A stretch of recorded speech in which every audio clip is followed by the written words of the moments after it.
వచనము చదువుకుందాం. కీర్తనలు 24వ కీర్తన, దావీదు కీర్తన అని ఉంటుంది. 7వ వాక్యమును చదువుకుందాం. ఏమిటట? గుమ్మములారా మీ తలలు పైకెత్తుకొనుడి, మహిమగల రాజు ప్రవేశించినట్లు పురాతనమైన తలుపులారా మిమ్మును లేవనెత్తుకొనుడి. స్తోత్రం చెప్దాం అందరూ. ఎంతమంది నిజంగా దేవుడు నాతో మాట్లాడతారని ఆశపడుతున్నారు? అలాగ ఆశపడిన వారందరినీ కూడా దేవుడు తన వాక్కు చేత దర్శించును గాక, తన వాక్కు చేత నీ ఆత్మను తిరిగి బ్రతికించును గాక, తన వాక్కు చేత నీకు మారు మనసు ఇచ్చి నడిపించును గాక. అలా నమ్మిన వారు అందరూ స్తోత్రం చెప్దాం. బిగ్గరగా చెప్దాం, మరి ఎక్కువ బిగ్గరగా చెప్దాం, మరి ఇంకా ఎక్కువ బిగ్గరగా చెప్దాం. ఎంత చెట్టుకు చెప్పాలి? ఎంత చెట్టుకు అమ్మ గట్టి చెప్పాలి. ఏమిటట? ఎంత చెట్టుకు అంత గాలి. అంటే చెట్టు అంటే పైకి ఆకారం కనబడింది కాదట. ఈ భూమి లోపలికి వెళ్ళే వేరులు ఎంత బలం అవుతాయో దాన్ని బట్టి చెట్టు కూడా ఎదుగుతుంది. ఏంటి ఇప్పుడు చూడండి, మొలం చెట్టు ఎంత పైకి ఎదుగుతుంది చెప్పాలి? ఎంత పైకి ఎదుగుతుంది? కానీ గట్టి గాలేసరికి ఏమవుద్ది? ఫస్ట్ రాలిపోయేవి మొలం గాళ్ళే. అలా కాదుట, భూమి లోపల వేరులు నాటబడి అవి బలము పొందుకుంటే ఆ చెట్టు ఎంత గాలి తుఫానికైనా సరే, అది ఊగినప్పటికీ ఎటు ఊగినా సరే పడిపోకుండా నిలబడుతుంది. అలాగే నీవు ఎంత ఆసక్తి కలిగి ఉంటావో దేవుని మాటలు వినుటలో, అంతగా నీ వేరుల్లో లోతుకు నాటబడి ఎంత బాధ అయినా ఏంటి మనకు తప్పకుండా కష్టాలు రాక మానం, ఇబ్బందులు రాక మానం, కానీ నీవు పడిపోకుండా నిలబడతావు. హల్లెలూయా, హల్లెలూయా, హల్లెలూయా. చదువుకున్న లేఖన భాగంలో ఎటుట? గుమ్మములారా మీ తలలు పైకెత్తుకొనుడి, పురాతనమైన తలుపులారా మిమ్మును లేవనెత్తుకొనుడి, మహిమగల ఈ రాజు ఎవడు? ఏంటి? మహిమగల ఈ రాజు ప్రవేశించినట్లు మిమ్మును మీరేం చేయాలట? లేవనెత్తుకొనుడి. మహిమగల ఈ రాజు ఎవడు? బల శౌర్యములు కలిగిన యెహోవా, యుద్ధ సూరుడైన యెహోవా, సైన్యములకు అధిపతి అయిన యెహోవా, ఆయనే ఈ రాజు. హల్లెలూయా, హల్లెలూయా. చెప్పండి, రాజు ఎవరటండి? ఏమనుంది అక్కడ? చదువుదాం ఒక మాట. బల శౌర్యములు కలిగిన ఎవరటండి? బలమును శౌర్యము కలిగిన యెహోవా, యుద్ధ సూరుడైన యెహోవా, ఆయన ఈరోజు నీ ఇంటిలోకి ప్రవేశించాలని ఆశపడుతున్నాడు. హల్లెలూయా. ఏమిటి గుమ్మములు? ఏమిటి పురాతనమైన తలుపులు అంటే జాగ్రత్తగా ఆలకించండి. దేవుడు సెలవిస్తున్న మాట, పురాతనమైన తలుపు. ఈ గుమ్మములు అనగా ఏమిటంటే జాగ్రత్తగా వినండి, చాలా అవసరమైనది, చాలా మేలైనది, ఈరోజు చాలా మనకి విలువైన మాటలు. ఈ గుమ్మములు, తలుపులు ఏమిటంటే, ఇది ఒకవేళ అక్షరార్థంగా తీసుకుంటే దాన్ని మనకి తెలిసిన పురాతనమైన తలుపులు అంటే పూర్వకాలంలో కట్టబడిన ఆ యొక్క గుమ్మములే కానీ తలుపులే కానీ చాలా చాలా దృఢమైనవి, చాలా విలువైనవి. ఇప్పటికున్న వాటిల్లో కాదయ్యి. ఏంటి? చాలా బలము కలిగినవి. అవి దాన్ని లేపాలంటే ఒక మనిషితో అవే పని కాదు. ఏంటి? పురాతనమైన ఇది మన ఊరిలో ఉన్నాయో లేవో తెలియదు, కానీ ఆనాటి కాలం రాజుల కాలంలో ఉన్న ఆ యొక్క ద్వారబంధాలే కానీ ఆ యొక్క తలుపులే కానీ ఒక మనిషితో తొయ్యబడినవి, చేయబడినవి కాదు, చాలా బలమైనవి. అక్షరార్థంగా తీసుకుంటే ఆయన చెప్తున్న మాట, ఇవి చాలా బలమైనవి. ఏమట? గుమ్మములు. ఏంటి? గుమ్మములు. గుమ్మం అంటే ఏమిటి చెప్పాలి? గుమ్మం అంటే ఏమిటమ్మా చెప్పాలి? ద్వారబంధం. అంతేనా? గుమ్మం అంటే ఏమిటి? ద్వారబంధం. ఈ గుమ్మములారా మీకోసం ఒక రాజు వస్తున్నాడు. ఏంటండి అమ్మ? జాగ్రత్తగా వినాలి. తలుపులారా అంటే పురాతనమైన తలుపులు. ఏంటి? పురాతనమైన తలుపులకు ఉన్న ఇక బలము ఎవ్వరికి ఉండదు. ఇప్పుడున్న అక్షరార్థంగా తీసుకుంటే ఇప్పుడున్న తలుపులకి ఒక గుణపొంద కొట్టి ఇరిగిపోతాయి. అప్పట్లో గుణపం కాదు కదా, నువ్వు ఎన్ని సుత్తులెట్టి కొట్టినా, ఎంత బలమైనవి ఆయుధాలు వాడి కొట్టినా సరే అవి విరగవు. ఎందుకంటే వాటిని తయారు చేసిన విధానము చాలా బలమైనది అని చెప్తున్న మాట. ఇదిగో గుమ్మములారా మీ తలలు పైకెత్తుకొనండి, ఇదిగో పురాతనమైన తలుపులారా మిమ్మల్ని మీరు లేవనెత్తుకొనుడి. అంటే ఏమిటో తెలుసా? మీరు మూయబడిన మీరు, కప్పబడిన మీరు, ఒక రాజు రాబోతున్నాడు. హల్లెలూయా, హల్లెలూయా. ఒక రాజు మీ గుమ్మములో ప్రవేశించాలని ఆశపడుతున్నాడు. ఆ రాజు ఎవరటండి? ఆ రాజు ఎవరట అని చెప్తున్నమాట. అక్కడ కొన్ని వివరించాడు. ఏమిటో తెలుసా? బల శౌర్యములు కలిగిన యెహోవా. చెప్పండి మాట, బల శౌర్యము. ఏంటంటే బలమును ఆయుధముగా చేసుకొని నడిచే నా రాజు, యుద్ధ సూర్యుడు. ఏమండి? యుద్ధ సూర్యుడు. ఆయన యుద్ధం చేస్తే ఓడిపోయేదంటూ లేదు. ఆమేన్, హల్లెలూయా, హల్లెలూయా. ఆయన యుద్ధం చేశాడు ఒకడితో. ఎవరు చెప్పండి? అపవాది యుద్ధం చేశాడు. భూమి మీద అందరూ ఓడిపోయారు. ఏంటి? భూమి మీద అలెగ్జాండర్ సైతం, ఏంటి, హిట్లర్ సైతం, ప్రతి ఒక్కరు కూడా ఎన్నో యుద్ధాలు గెలిచారు. కానీ అక్కడ ఓడిపోయారు. అది ఏమిటో చెప్పగలరా? అదే మరణం. అమ్మ జాగ్రత్తగా అర్థమవుతుందా మీకు?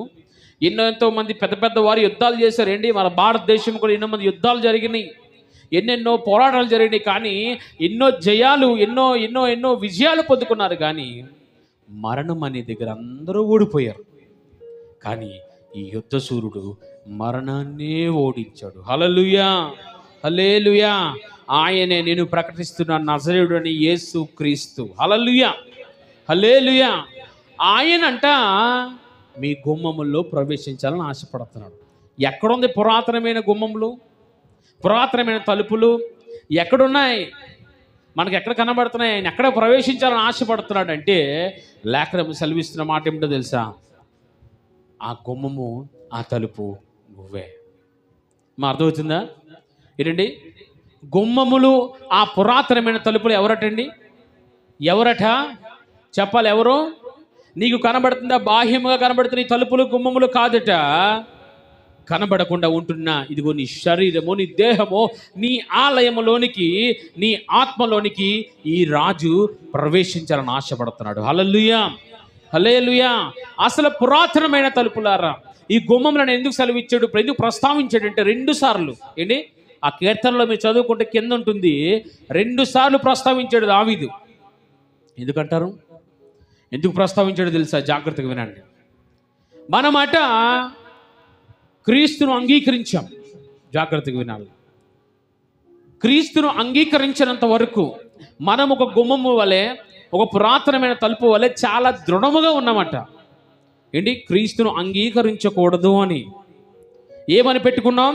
క్రీస్తు సువార్త వచ్చినా సరే మేము అంగీకరించకూడదు. అంతేనే కదా? ఏంటి? అంత ఒకసారి మూస్తే ఆ పురాతనమైన తలుపులు తీయగలమండి? ఇందాక చెప్పినట్టు దానికి వేసిన గొళ్ళను తీయాలంటే 10 మంది కావాలి. ఏంటి? పెద్ద పెద్ద అంతఃపురాలకి ఎలాగుంటాయి? మళ్ళీ డోర్లు ఉంటాయా? చెప్పాలి. మన చిన్న చిన్న డోర్లు ఉంటాయా? ఎలాగుంటాయి? పెద్ద ద్వారాలు. అందులోంచి వెళ్ళాలి అంటే ఎంతోమంది లాగితే కానీ డోర్ ఓపెన్ అవ్వదు. అలాంటి స్వభావంతో మనం ఉన్నామంట ఒకప్పుడు. అమ్మా అర్థమవుతుందా? ఒకప్పుడు మన స్వభావం ఎటువంటిది? పురాతనమైన తలుపు వంటి స్వభావం మంది. మీకు అర్థమవుతుందా? అమ్మ నా మాటలు అర్థమవుతున్నాయా? అర్థమైన అందరూ స్తోత్రం చెప్తాం. హల్లెలూయా. చాలా చాలా చాలా చిన్న మాట మీకు తెలియజేస్తున్నాం. పురాతనమైన తలుపు అంటే ఏమిటి, గుమ్మములు అంటే ఏమిటో తెలుసా? వాటికి ఉన్న బలము ఎంత గొప్పదో అలాంటి బలముతోనట మన హృదయము కప్పబడింది. ఒకప్పుడు ఎప్పుడటండి? క్రీస్తును అంగీకరించక ముందు ఒకప్పుడు మన బలం అటువంటిదట. నేను ఎవరిని అంగీకరించను, నేను నమ్ముకున్నదే, నేను చేస్తుందే ఇదే, నేను వేరొక దేవుణ్ణి అంగీకరించను అని ఒక పురాతనమైన తలుపుకున్న బలం ఎంతదో అంత బలముతో ఒక భయంకరమైన గోడ కట్టుకొని ఉన్నాం. అలాంటి భయంకరమైన బలమైన గోడను సైతం క్రీస్తు ప్రేమ విడగొట్టింది. హల్లెలూయా, హల్లెలూయా, హల్లెలూయా. ఆయన ఏమీ చెప్పలేదే. ఈ గుమ్మం దగ్గరికి వచ్చి నిలబడ్డాడు. ఆయన ఏంటి? ఆయన గుమ్మం దగ్గరికి వచ్చి నిలబడ్డాడు. ఆయన ఏమి పాటలు పాడలేదు, ఆయన ఏమి ఏ విధమైన వాద్యాలు వాయించలేదు, ఆయన ఏమి కానుకలు పెట్టలేదు, ఆయన ఏమి బహుమతులు పెట్టలేదు. ఆయన నీ ద్వారం దగ్గరికి వచ్చి ఒక మాట పలికాడు. ఏమిటో తెలుసా? నేను నిన్ను ప్రేమిస్తున్నాను. ఈ మాటకు అందరూ చప్పట్లు కొట్టి గెంతులు వేయాలండి. నేను చెప్పినప్పుడు కాదు. ఒక పురాతనమైన తలుపు తీయడానికి ఇష్టపడటం లేదు. ఆ ద్వారం గుండా వెళితేనే లోపల ఎంతో విలువైన ఆత్మ ఒకటి ఉన్నదట, ఎంతో విలువైన వజ్రం ఒకటి ఉన్నదట. ఆ ద్వారము తెరిచి లోపలికి వెళితేనే ఆ వజ్రాన్ని తీసుకోగలడు రాజు. ఆ రాజు లోపలికి వెళ్ళాలి అంటే ఈ ద్వారము మూసివేయబడింది. ఈ తలుపులన్నీ బెదిరిస్తున్నాయి, నువ్వు లోపలికి వెళ్ళడానికి వీలు లేదు. అప్పుడు ఆ ద్వారం దగ్గరికి వచ్చి ఒక రాజు నిలబడ్డాడట. ఆ రాజు ఎవరో తెలుసా? బల శౌర్యము కలిగిన దేవుడైనా, యుద్ధ సూర్యుడైనా ఈజీగా యొక్క ద్వారాన్ని ఎరగొట్టేయగలడు. ఆయనకున్న బలముతో ఒక గుద్దుతో ఆ ద్వారముని విరగొట్టేయగలడు. నీ హృదయం బద్దలు చేసేయగలడు ఆయన ఏం చేయలేదట. ఆయన నీ ద్వారము అనే హృదయం దగ్గరికి వచ్చి ఆయన కొడుతూ, అమ్మా నేను నిన్ను ప్రేమిస్తున్నాను, నేను నీ కొరకు ప్రాణ త్యాగం చేశాను. ఇదిగో ఈ పురాతనమైన తలుపు వంటి స్వభావం ఉన్న నీ యొక్క బలమును తెంపాలి అంటే నా బలము సరిపోతుంది, కానీ ఒకవేళ నేను ఆ విధంగా చేస్తే తిరిగి మరలా నీవు కట్టుకుంటావు ఆ ద్వారబంధాన్ని. కాబట్టి నేను నిన్ను యుద్ధంతో గెలవను అమ్మా, నేను నిన్ను గొడవలతో గెలవను, నేను నిన్ను ఇదిగో నాకున్న సామర్థ్యంతో నేను గెలవను. ఏంటి ఒక మాట చెప్తాను, జాగ్రత్తగా వినండి. యేసయ్యకు మనం మార్చడం ఎంతసేపు చెప్పండి అమ్మా, చెప్పాలి. యేసయ్యకు ఎంతసేపు చెప్పండి మనం వాడరపల్లి గ్రామాన్ని మార్చి ఇదిగో ఈరోజు ఒకవేళ ఇదిగో భయంకరమైన బానిసత్వంలో ఆ మందు ఆ సిగరెట్ అనే భయంకర వ్యసనాలు ఉన్న వారికి మార్చేది ఎంతసేపు చెప్పండి అమ్మా, అర్థమవుతుందండి? ఎంతసేపు చెప్పండి? చిట్టుకు పని అంతే. కానీ ఎందుకు దేవుడు ఆ విధంగా చేయట్లేదో తెలుసా? ఒకవేళ ఆ యొక్క పురాతనమైన తలుపు వంటి బలము ఉన్న ఈ యొక్క గ్రామములో ఒకవేళ దేవుడు చిట్టుకుగా వేసి పారేస్తే వెంటనే మారిపోతారు. కానీ తిరిగి మరలా మందుని చూసినప్పుడు మళ్ళీ అక్కడికే వెళ్తారు. ఒకవేళ ఆ యొక్క పాపాన్ని చూసినప్పుడు మరలా అక్కడికే వెళ్తారు. అందుకు దేవుడు నిన్ను బలవంతము చేయటం లేదు. ఈరోజు ఎవరు బలవంతము చేయటం లేదు. యేసయ్య నిన్ను ప్రేమిస్తున్నాడు. చెప్పండి ఈ మాట, యేసయ్య నన్ను ప్రేమిస్తున్నాడు. ఈరోజు ఆ ద్వారం దగ్గర నిలబడి ఆయన తట్టుచున్నాడు. ఇదిగో నేను తలుపు యొద్దండి నేను తట్టుచున్నాను అంటున్నాడు ఆయన. ఎందుకు అంటున్నాడు ఆయన? ఇదిగోనమ్మా, ఆ తలుపు తీసుకొని లోపలికి వచ్చేయగలను. ఏంటి తలుపు తీసుకొని నేను నీ హృదయంలోకి వచ్చేయగలను. నాకు ఆ బలం ఉండదు. ఎందుకంటే నేను ఎవరిని? బల శౌర్యములు కలిగిన యెహోవాను. నీతో యుద్ధము చేసైనా సరే నేను నీ దగ్గరికి వచ్చేయగలను. ఎందుకంటే నాకున్న యుద్ధము, నాకున్న బలము చేత నా ముందు ఎవడో నిలవలేడు. కానీ నేను ఆ విధంగా చెయ్యను. ఏంటి అలా చేస్తే యేసయ్య ఎందుకు భూమి మీద రావాలి? ఎందుకు ఆ సిలువలో మరణించాలి? ఎందుకు తిరిగి లేవాలి? శుభ్రంగా ఒక చిటికతో మొత్తం అందరినీ మార్చేయవచ్చు కదా. కానీ దేవుడు అంటున్నాడు, నేను ఆ విధంగా చేయను, అది నా ధర్మానికి విరుద్ధమైనది. దేవుడు ఎందుకు? చాలా మందికి ఒక ఆలోచన కలిగిందట. ఒకటికి అమ్మ జాగ్రత్తగా వినండి. మేము చదువుకున్న బైబిల్ కాలేజీల్లో ఒకడు బైబిల్ చదువుతున్నాడు కొత్తగా, అప్పుడే దేవుళ్ళలోకి వచ్చాడు. వాడిక పూర్తిగా క్రీస్తును అంగీకరించలేదు. కానీ వారికున్న ఆ యొక్క తిండి ఇబ్బందుల వల్ల, కొంతమంది డబ్బులు లేక ఇలా బైబిల్ కాలేజీలోకి వస్తే స్కాలర్షిప్తో కొంతమంది చదువుకునేవారు. అలాంటి వారిలో ఒకడు బైబిల్ చదువుతూ దేవుడు ఆ ఏదైనా తోటలో ఉంచిన మంచి చెట్లు తెలివినిచ్చే ఫలమును జీవవృక్షమును కొరకు చదువుతూ వాడు ఒక మాట పలికాడు. ఏమిటంటే జాగ్రత్తగా వినండి అమ్మా, నిజంగా దేవుడు మానవుల్ని రక్షించాలని ఆశపడితే ఎందుకు అక్కడ మంచి చెడ్డలను తెలివినిచ్చే ఫలమును పెట్టాలి, మరణ వృక్షాన్ని పెట్టాలి, తీసి పారివేయాలి కదా. ఆ జీవవృక్షం పెడితే మంచిది కదా, తినేసి ఆ మరణమే లేకుండా జీవంతో బతుకుతుంది కదా అని ప్రశ్న వేశాడు. హల్లెలూయా. ఏమిటి ఆ ప్రశ్న అంటే, ఆ మరణ వృక్షాన్ని ఎందుకు దేవుడు పెట్టాడు అని. అది పెట్టకుండా ఉంటే ఎంత బాగుండు కదా, వాళ్ళు తినకపోదును, మనం ఎదిగి ఈ యొక్క పాపము రాకపోదును కదా అని అడిగాడు. అప్పుడు నేను చెప్పిన విషయం ఏమిటంటే, దేవుడు పక్షపాతి కాదు. మా అర్థమవుతుందా? అక్కడ మరణాన్ని పెట్టాడు, జీవాన్ని పెట్టాడు. నీవు ఎంచుకునే భాగ్యము దేవుడు నీకు ఇచ్చాడు. ఏమి ఇచ్చాడండి? ఇప్పుడు మన వాడ్రపల్లిలో, అమ్మ జాగ్రత్తగా వినండి, మన వాడ్రపల్లి గ్రామంలో మన నాయకులు ఒక మాట చెప్పారు. ఏమిటంటే, ఇదిగో మీరు ఈ దారి గుండా వెళ్తే మీకు మంచి డబ్బులు దొరుకుతాయి, ఈ దారి గుండా వెళ్తే మీకు ఏమీ ఉండదు అని మీరు పెట్టినప్పుడు ప్రజలందరూ ఎటు వెళ్తారో చెప్పాలి. ప్రజలందరూ ఏం నిర్ణయం చేసుకోవాలి? డబ్బు ఉన్న ప్రాంతానికి వెళ్తారు. ఆ ఖాళీగా ఉన్న ప్రదేశానికి వెళ్ళి ఏం చేస్తారు? వ్యర్థమే కదా ఏంటి. ఇక్కడికి వెళ్తే నీకు పని దొరుకుతుందని ఆ ద్వారం చూపిస్తున్నారు. ఇక్కడికి వెళ్తే నీకు ఏ పని ఉండదు, అక్కడ నువ్వు వెళ్తే పడతావని చూపిస్తున్నారు. మరి ఎవరు ఎన్నుకోవాలి ఏంటి? ఇప్పుడు నాయకుల్ని మనం ఎన్నుకుంటున్నావా, నాయకులు మనల్ని ఎన్నుకుంటున్నారా? అమ్మా చెప్పాలి, నోరు తెరవండి ఏంటి. నాయకులు అంటే మన ఎమ్మెల్యే కానీ, మన ఎంపీలు కానీ, మన యొక్క ఒకవేళ మన పెద్దలే కానీ, మన రాజకీయ నాయకులు ఎవరిని ఎన్నుకుంటున్నాం? మనమే ఎన్నుకుంటున్నాం ఓట్లేసి. మరి ఈరోజు ఎన్నుకోనే పరిస్థితి నీకున్నది. అది మంచి ఎన్నుకోవాలా, చెడు ఎన్నుకోవాలా? దేవుడు కూడా ఆనాడు మరణాన్ని పెట్టాడు, జీవాన్ని పెట్టాడు. కానీ ఈ మానవుడు మరణానికి పారిపోయాడు తప్ప జీవాన్ని ఎన్నుకోలేదు. ఇది దేవుడి తప్పు కాదు. చెప్పండి, ఇది దేవుడి తప్పు కాదు. ఇది తప్పకుండా మానవుని తప్పే. ఆడికి వివరించిన తర్వాత వెంటనే అవునా ఇది నాకు తెలియదని ఆ తర్వాత వాడు తెలుసుకున్నాడు. జాగ్రత్తగా వినండి. ఈరోజు దేవుడు నీకు ఇస్తున్న మంచి అవకాశం ఏంటంటే, ఇది నేను వస్త్రాన్ని నీ గుమ్మములో, నీ ద్వారం దగ్గర నిలబడి ఉన్నాను. ఇదిగో నీ యొక్క ద్వారం ఎంత బలమైనదంటే, ఆ పురాతనమైన తలుపు, ఆ ద్వారం ఎంత బలమైనదో నీ హృదయం అనే ద్వారమును నువ్వు మూసివేసుకున్నావు. ఒకప్పుడు నువ్వు ఆ విధంగా జీవించావు. అయితే క్రీస్తు తన ప్రేమతో నీ హృదయమును తట్టాడంట. హల్లెలూయా, హల్లెలూయా. దావీదు పలుకుతున్న మాట ఏమిటంటే, ఒకప్పుడు నేను అటువంటి స్వభావం కలిగిన వాడినే, కానీ క్రీస్తు నన్ను తట్టాడు, నా హృదయంలోనికి వచ్చాడు, నా హృదయంలో ఉన్న ఆత్మ అనేక వజ్రాన్ని ఆయన వెలిగించాడు. స్తోత్రం, హల్లెలూయా, హల్లెలూయా. ఆత్మ అనే వజ్రం మన లోపల ఉందంటండి. ఎక్కడుందట? ఈ యొక్క పురాతనమైన తలుపు లోపల ఆత్మ అనే ఒక వజ్రాన్ని దేవుడు పెట్టాడట ఏంటి. ఆ వజ్రాన్ని తీసుకోవడానికి రాజు రాబోతున్నాడు. ఆ రాజు వచ్చి నీ తలుపును తట్టి నీ లోనికి ప్రవేశించి లోన ఉన్న వజ్రం బయట ఉన్న మలినమంతటిని కడిగి ఆ వజ్రాన్ని తిరిగి మంచిగా చేసి తన ఉండు ప్రదేశానికి ఆ వజ్రాన్ని తీసుకొని వెళ్తున్నాడు. ఆమేన్, హల్లెలూయా, హల్లెలూయా, హల్లెలూయా. మరి ఈరోజు మనం క్రీస్తును అంగీకరించాం. స్తోత్రం, మంచిదే. క్రీస్తు నా రక్షకుడు, యేసుక్రీస్తు నాకు ప్రభువుగా ఉన్నాడు అని అంగీకరించావు, మంచిదే. ఒకప్పుడు నీవు అంగీకరించలేదు, ఇప్పుడు అంగీకరించి క్రీస్తును నీవు నాలోనికి రా ప్రభువా నువ్వు పలుకుతున్నావు. యుద్ధ సూర్యుడైన దేవా, బల శౌర్యములు కలిగిన దేవా, నీవు నాలోనికి రా అని నువ్వు సెలవిచ్చావు, మంచిదే. కానీ అమ్మా జాగ్రత్తగా వినండి, జాగ్రత్తగా వినాలి. నీవు అంగీకరించావు, మంచిదే.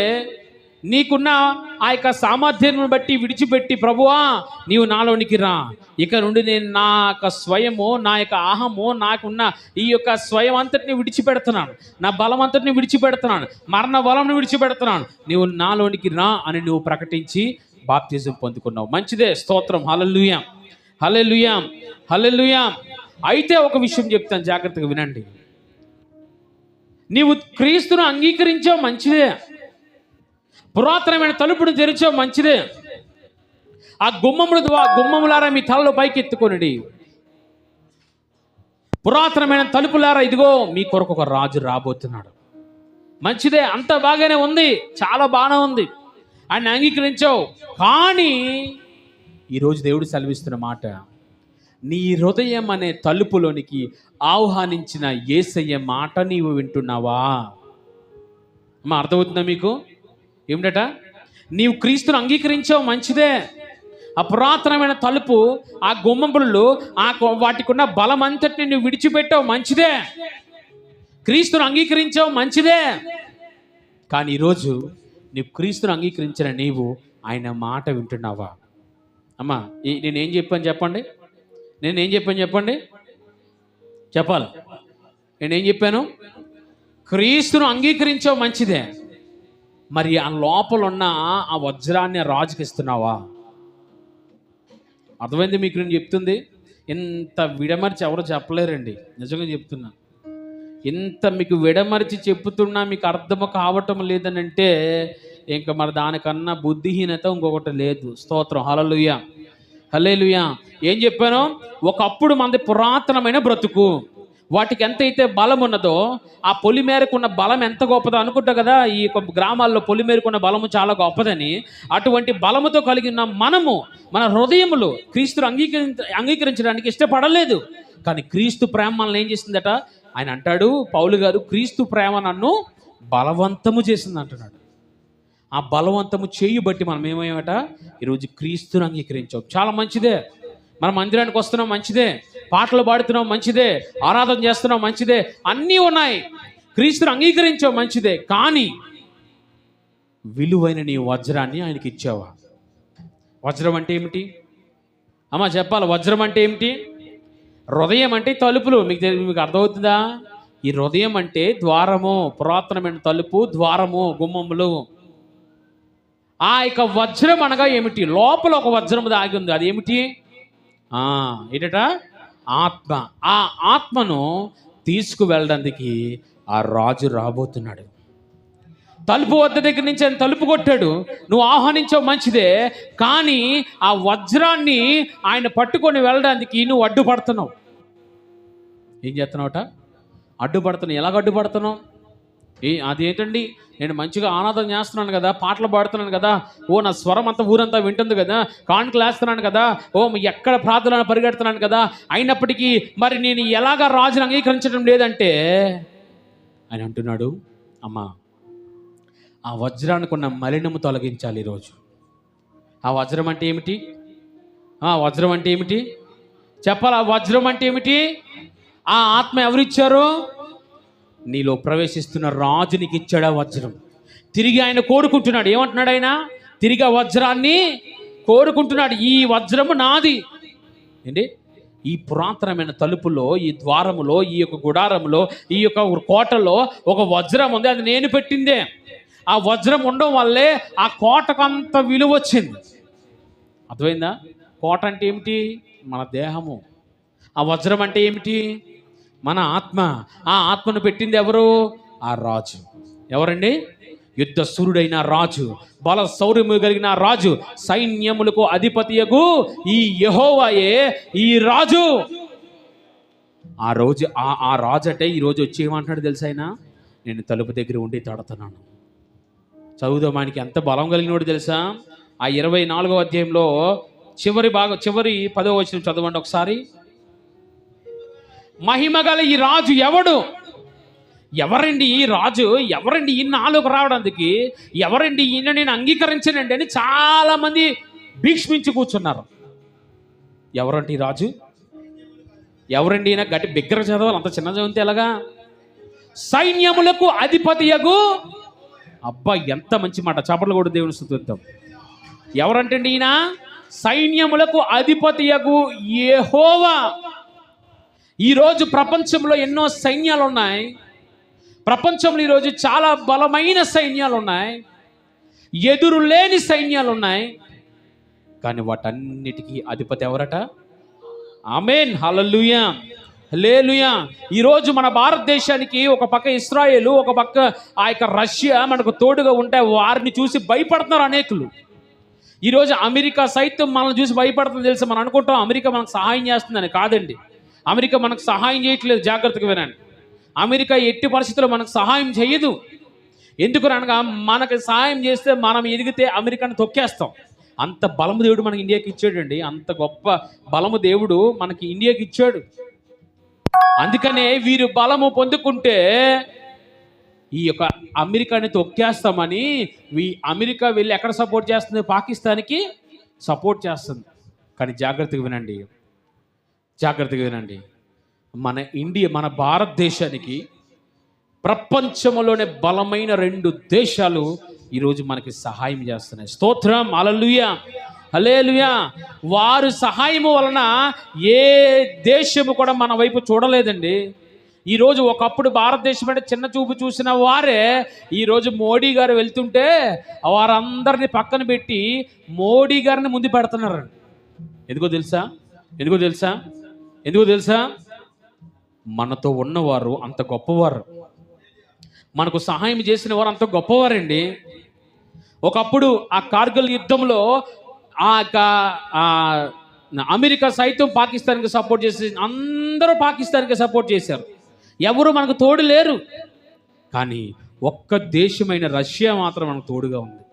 ఆ రష్యా ఎప్పుడైతే మనకు తోడుగా ఉందో అందరూ తోక ముడుచుకొని పారిపోయారు. హల్లెలూయా, హల్లెలూయా. అంత గొప్ప సైన్యము కలిగిన రష్యా అదేవిధంగా ఒక చిన్న దోమను పంపించి కొన్ని వేల సైన్యాన్ని చంపగలిగిన కెపాసిటీ ఉన్న ఇశ్రాయేల్ ఈరోజు మనకు సపోర్ట్గా ఉన్నది. అందుని బట్టి మనం గర్విద్దాం. హల్లెలూయా, హల్లెలూయా, హల్లెలూయా. ఈరోజు నువ్వు సుఖ సంతోషాలతో ఉంటున్నావు ఇంటిలో, ఈరోజు నువ్వు క్షేమంగా ఉంటున్నావు అంటే కారణం నీ కొరకు నా కొరకు ఒక జవాన్ అక్కడ కష్టపడుతున్నాడు. ఏంటి, నీ వరకు యుద్ధము రావటం లేదు, ఆపుతున్నారంటే నీ కొరకు అక్కడ సైనికులు ఏం చేస్తున్నారు, తిండి మానుకొని. ఎప్పుడో ఆ వీడియోలో ఎప్పుడో చూశాను. పాపం నిజంగా మనం ఎంతో చక్కగా 3 పూటల భోజనం చేస్తున్నాం, అక్కడ భారతదేశ సైనికులు వారికి తిండి లేక ఏరు నుంచి పారుతున్న నీరు తాగుతూ ఆ యొక్క జోబిల్లో ఆ చపాతీలు పెట్టుకొని పాపం తిండి లేక తిప్పలు లేక వారి ప్రాణాన్ని 23 సంవత్సరాలు అనుకుంటా ఒక కుర్రోడు మన దేశం కొరకు ప్రాణం అర్పించాడు. అండి, అంత గొప్ప దేశం మనది. అందుకనే భారతదేశం గర్వించు. ఎందుకో తెలుసా, నీకు తోడుగా ఉన్నవాడు నా దేవుడు. హల్లెలూయా, హల్లెలూయా. మనకి కలుగుతున్న ఆపదలన్నింటినీ తప్పిస్తున్నవాడు నా దేవుడు. ఈరోజు అనేకులు సైనికులు మరణిస్తున్నారు మన కొరకు. మనం ఇంట్లో క్షేమంగా ఉంటున్నామంటే అందుకనే మన భారతదేశ సైన్యం కొరకు మనం ప్రార్థించాలి. ఏంటి, చిన్న 22-23 సంవత్సరాలు ఒక వ్యక్తి పెళ్ళయి 6 రోజులు అయ్యింది, ఆ దేశం కొరకు ప్రాణాలు ఇవ్వడానికి వెళ్ళిపోయాడు ఆయన.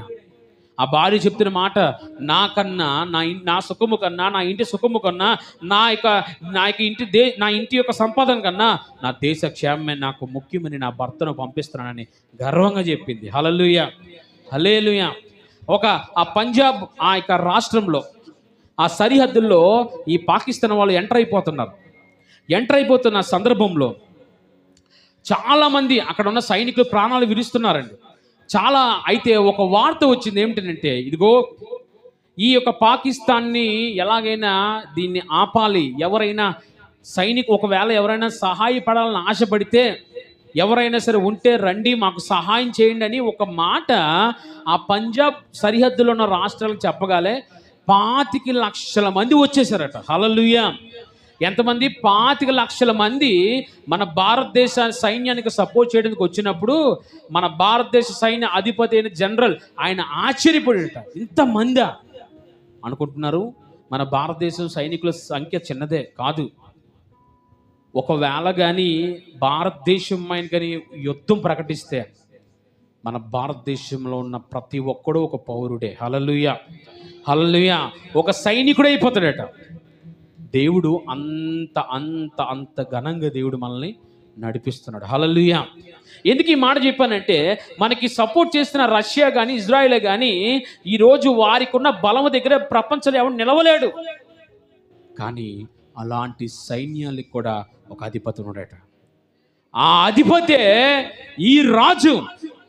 ఈయన ఈరోజు నీలోనికి రావాలని ఆశపడుతున్నాడు. సైన్యాలకే అధిపతి అయిన ఈ రాజు, యుద్ధ సూర్యుడు, బల శౌర్యము కలిగిన ఈ యెహోవా ఈరోజు ఎక్కడో ఉండాలని కాదు, ఈరోజు నీ గుమ్మములోనికి ప్రవేశించాలని ఆశపడుతున్నాడు. నీ గుమ్మములో దాగి ఉన్న ఆ వజ్రాన్ని తీసుకొని వెళ్ళడానికి ఇష్టపడుతున్నాడు. ఎంతమంది నీ మనసును ఇవ్వగలవానికి? హల్లెలూయా. ఈ రోజు నువ్వు ఎప్పుడైతే ఇదిగో నా పురాతనమైన బలమును విడిచిపెడుతున్నాను, నాకున్నవన్నీ విడిచిపెడుతున్నాను, ఇదిగో నా పేరును విడిచిపెడుతున్నాను, ఇదిగో నాకున్న సంపదలు విడిచిపెడుతున్నాను, ఆ రాజు నీలోకి రావాలంటే నీకున్నవన్నీ విడిచిపెట్టాలి. నీ గర్వం విడిచిపెట్టాలి, నీ అహం విడిచిపెట్టాలి, నీ త్రాగుబోతుతనం విడిచిపెట్టాలి, ఇదిగో నీ వ్యసనాలు విడిచిపెట్టాలి. అప్పుడు ఈ రాజు నీలోకి వస్తాడు. ఈయన చిన్నవాడు కాదు, లేకపోతే అటు ఇటు తిరిగేవాడు కాదు.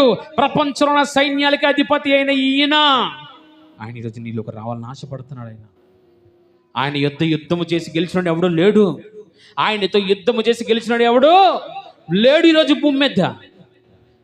ఆకాశమే కానీ, భూమిలోనే కానీ, భూమి కింద నేల ఎందే కానీ ఎవడు కూడా ఆయనని ఎదిరించి నిలవలేదు. కారణం ఏంటో తెలుసా?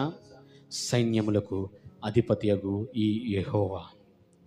ఈరోజు ఆ యెహోవా, ఆ దేవుడే, ఆ యేసు క్రీస్తు ప్రభు వారే ఈరోజు నీలోనికి రావాలని ఆశపడుతున్నాడు. ఆయన చెప్పాం కదా, మొదటి రాకడిగా ఆయన గొర్రె పిల్లగా వస్తే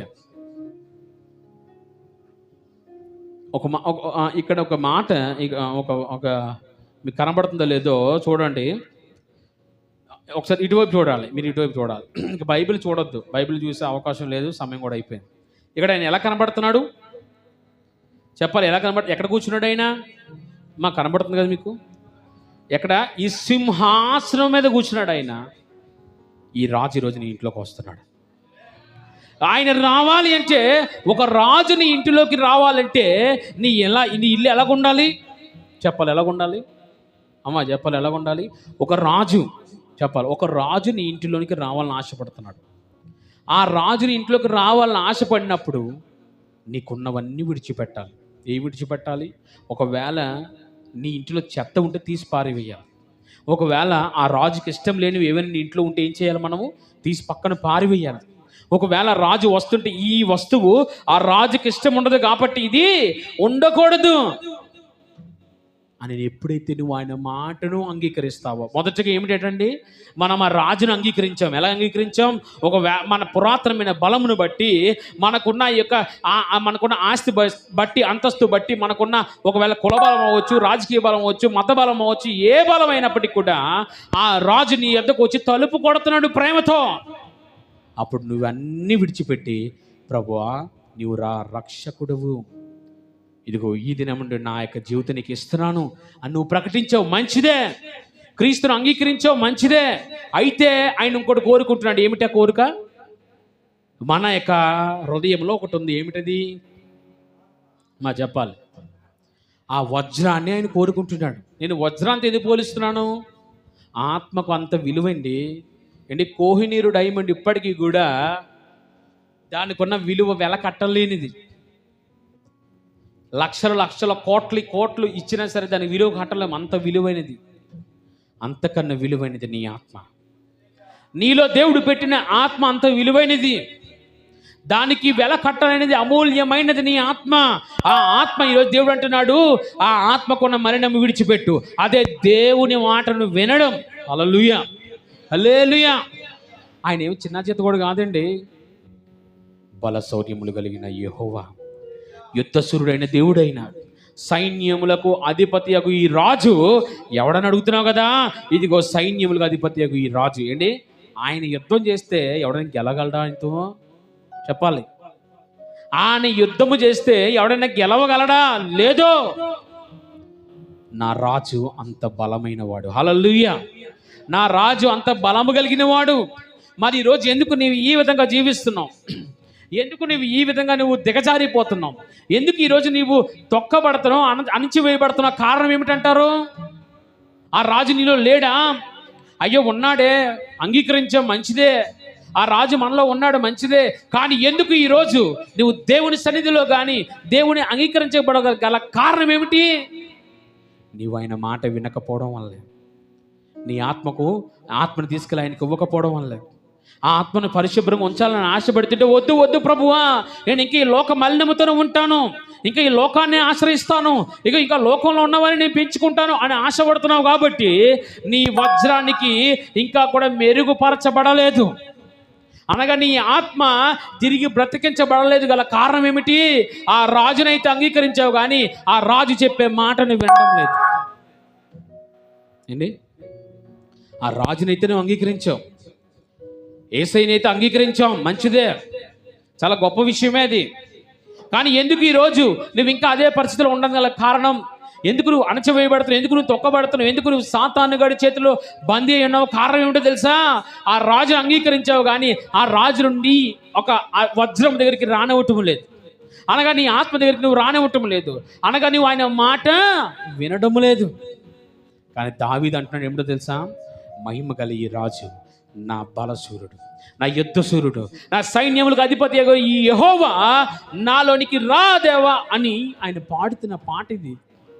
2 సార్లు ఆయన ప్రస్తావించాడు. ఏమిటట? ఎవడి రాజు?